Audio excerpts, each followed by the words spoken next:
कोकणातील शेतकऱ्यांसाठी आंबा काजू मोर्चा, राजू शेट्टीचा इशारा. सिंधुदुर्ग जिल्ह्यातील आंबा व काजू बागायतदारांच्या समस्यांकडे सरकारने गंभीर लक्ष द्यावे, असा इशारा शेतकरी संघटनेचे प्रमुख व माजी खासदार राजू शेट्टी यांनी दिला आहे.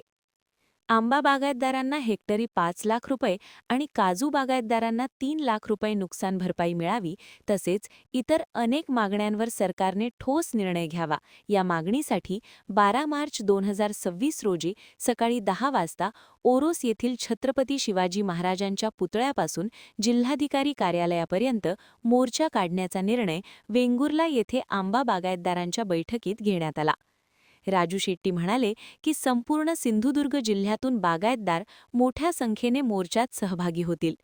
विधानसभेच्या अर्थसंकल्पीय अधिवेशनात 6 मार्च काही भरीव तरतूद करून सरकारने आंबा व काजू उत्पादकांना दिलासा द्यावा.